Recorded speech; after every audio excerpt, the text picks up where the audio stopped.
Hello and welcome back to the YouTube channel of Shri Naveen Adarsh Vidya Mandir. Today we are here with class 7 Geography chapter 2 Inside our Earth. तो इस chapter के अंदर हम देखेंगे कि हमारे अर्थ के अंदर क्या होता है, वो कैसे डेवलप हुआ है और उससे हमें क्या क्या चीज़ें मिलती है. सबसे क्लियर चीज़ हमें जो देखने की ज़रूरत है सबसे पहले ये है कि हमारा जो अर्थ है दैट वाज बिल्ट या that was formed around 5 billion years ago. When it started forming या जब ये एग्जिस्टेंस में आया था तब it was a very hot and मॉल्टन. ठीक है, लेकिन काफ़ी सालों millions and billions of years के बाद में ये ग्रेजुअली कूल डाउन होता गया और आज जिस फॉर्म में वो आ गया. तो ये चीज़ हमें क्लियरली समझ में आती है कि the earth is not just the plants and the people living on it.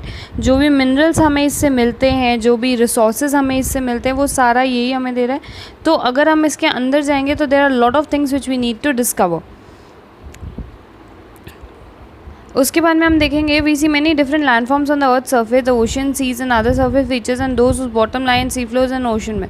अब यहाँ पे ये भी हमें देखने को मिलता है कि जो लैंडफॉर्म्स है वो भी काफ़ी अलग अलग है. कहीं पहाड़ है, कहीं प्लेन है, कहीं खाई है, समुंदर के अगर एंड में हम जाएंगे तो वहाँ पे भी ज़मीन है. तो ये सारी चीज़ें जो है ये काफ़ी सालों की जो इंटरनल और एक्सटर्नल फोर्सेस लगे हैं, जो अंदर का प्रेशर है, वो सारी चीज़ों की वजह से हुआ है.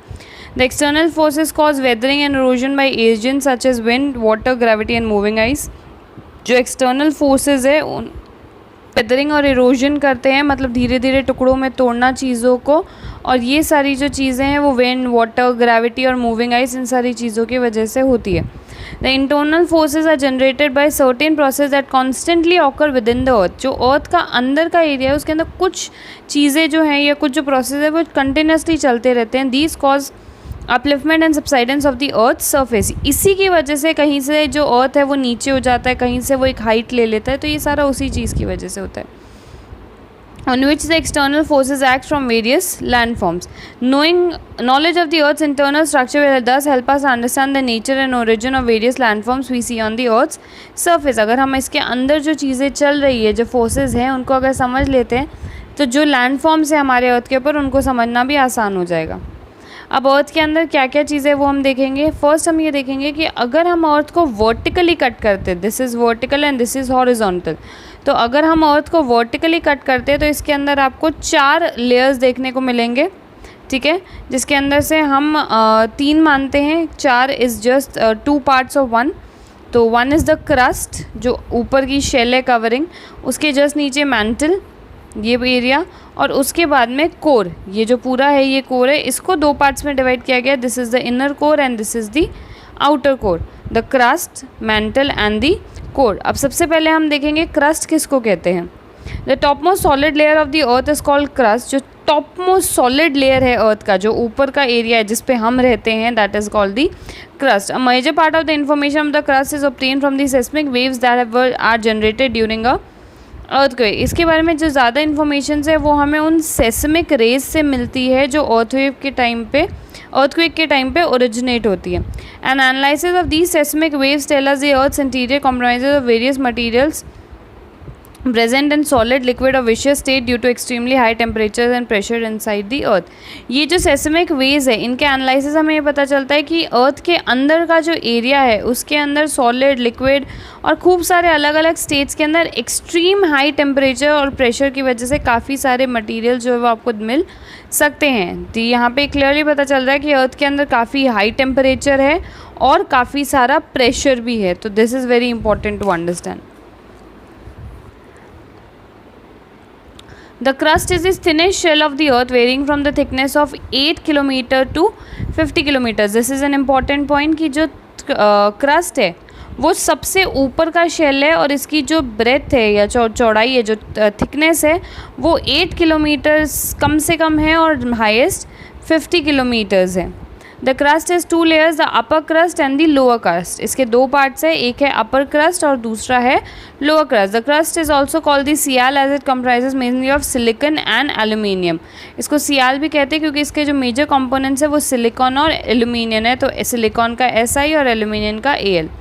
The layer forms the continents as well as the ocean floor. In the continents it is thicker 30 to 50 kilometers and on the ocean floor it is thinner 5 to 10 kilometers. The average density of the crust is 2.7 centimeter cube. ठीक है. जो layer है हमारे continents जिन पे है, जो 5 continents है और उसके अलावा जो ओशन फ्लोर है वो सब इस क्रस्ट से बना हुआ है। कॉन्टिनेंट्स के ऊपर ये जो है वो थिक है और जो ओशन बेड है वहाँ पे ये कम है। The crust is not a continuous single shell but comprises a number of moving plates, tectonic plates. These plates kept moving due to Earth's internal force.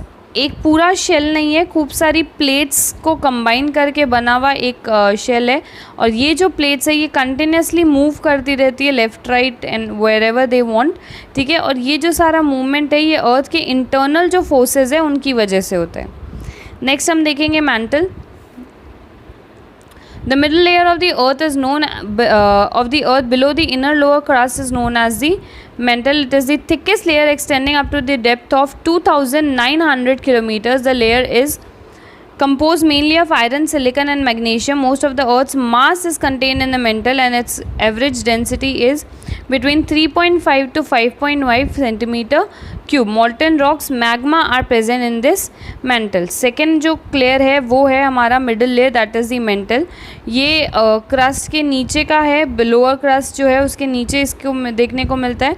ये थिकेस्ट लेयर है, सबसे ज़्यादा जो चौड़ाई है वो इसी लेयर की है और इसकी जो डेप्थ है दैट इज़ अराउंड 2,900 किलोमीटर्स. इसका जो लेयर है उसके अंदर ज़्यादा आपको आयरन, सिलिकॉन और मैग्नीशियम देखने को मिलेगा और इसकी जो एवरेज डेंसिटी है वो 3.5 से लेके 5.5 सेंटीमीटर क्यूब तक है. मॉल्टन रॉक्स, मैग्मा या लावा जिसको आप कहते हैं वो यहाँ पे मिलता है. तो जो वॉल्केनोज से लावा निकलता है वो आपको कहाँ मिलेगा? मेंटल के अंदर मिलेगा और वहाँ से ये प्रेशर से इनसे बाहर निकलता है. नेक्स्ट हम लोग देखेंगे कोर किसे कहते हैं. कोर का मतलब होता है centre, depth, bottom. The core is the innermost layer of the earth with the radius of about 3,500 kilometers. It is divided into two parts. The inner core is under very high pressure and thus remains in a solid state despite its high temperature 4,000 to 5,200 degrees Celsius. The outer core however is molten, which state temperature ranges from 2,200 degrees Celsius to 4,000 degrees Celsius. The density of the core on an average is 5.1 to 13 centimeter cube. Both layers of the core are composed mainly of iron and nickel and thus it is also called knife. अब हम core को देखेंगे तो इसका जो radius है वो करीब करीब 3,500 किलोमीटर्स का है. रेडियस, नॉट द डायमीटर, ठीक है. इसको रेडियस में इसलिए बता रहे हैं because it is a form of a circle और इसको दो पार्ट्स में डिवाइड किया गया है, इनर कोर और आउटर कोर. इनर कोर जो है वो एक सॉलिड स्टेट में रहता है क्योंकि उसके ऊपर बहुत ज़्यादा अर्थ का प्रेशर है. हालांकि वहाँ का टेम्परेचर जो है वो 4,000 से लेके 5,200 डिग्री सेल्सियस तक है. That's a lot of temperature, ठीक है, लेकिन फिर भी वो सॉलिड स्टेट में रहता है. आउटर कोर जो है वो एक मॉल्टन स्टेट में आपको मिलेगा. वहाँ का जो टेम्परेचर है वो 2,200 डिग्री सेल्सियस और से लेके 4,000 डिग्री सेल्सियस तक रहेगा. इसकी जो डेंसिटी है वो 5.1 से लेके 13 सेंटीमीटर क्यूब तक जाती है और जो दोनों लेयर है कोर के वो आयरन और निकल से बने हुए हैं and thus it is called as nife, ठीक है. निकल का Ni और आयरन का Fe. That's it for today's video. Next video के अंदर हम अर्थ की क्रस्ट और उसके अंदर मिलने वाले मिनरल्स के बारे में बात करेंगे. Till then stay tune and ask any questions if you have any doubts in the comment section. Thank you.